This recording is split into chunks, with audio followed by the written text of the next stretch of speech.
मोक्षदा एकादशी व्रत कथा।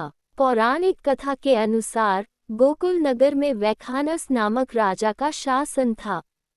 एक दिन वह सपने में देखा कि उसके पिता नरक में हैं और कष्ट भोग रहे हैं।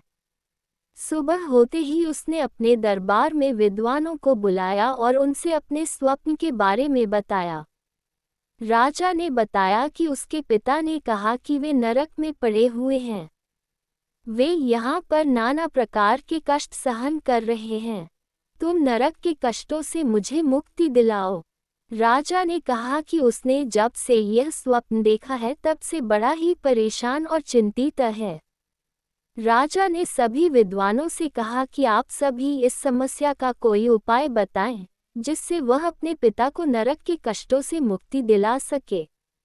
यदि पुत्र अपने पिता को ऐसी स्थिति से मुक्ति नहीं दिला सकता है तो फिर उसका जीवन व्यर्थ है। एक उत्तम पुत्र ही अपने पूर्वजों का उद्धार कर सकता है। राजा की बात सुनने के बाद सभी विद्वानों ने कहा कि यहाँ से कुछ दूर पर ही पर्वत ऋषि का आश्रम है।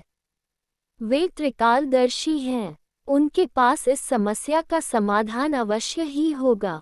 राजा अगले दिन पर्वत ऋषि के आश्रम में पहुंचे। उन्होंने प्रणाम किया तो पर्वत ऋषि ने आने का कारण पूछा। राजा ने आसन ग्रहण करने के बाद अपनी सारी बात पर्वत ऋषि को बताई।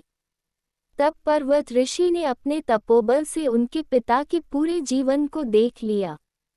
पर्वत ऋषि ने राजा से कहा कि उन्होंने तुम्हारे पिता के किए गए पाप को जान लिया है। पूर्व जन्म में उन्होंने काम के वशीभूत होकर एक पत्नी को रति दी, लेकिन सौत के कहने पर दूसरी पत्नी को ऋतुदान नहीं दिया। उस पाप कर्म की वजह से वे नरक के दुख भोग रहे हैं। इस पर राजा ने इससे मुक्ति का उपाय पूछा। तब पर्वत ऋषि ने कहा कि तुम मोक्षदा एकादशी व्रत को विधिपूर्वक करो और उसके पुण्य फल को अपने पिता के नाम से संकल्प कर दो। इससे तुम्हारे पिता नरक से मुक्त हो जाएंगे। जब मोक्षदा एकादशी आई तो राजा ने विधिपूर्वक व्रत और पूजन किया। फिर बताए अनुसार उसके पुण्य फल को पिता के नाम से संकल्प करा दिया। उस पुण्य फल के प्रभाव से वे मुक्त हो गए।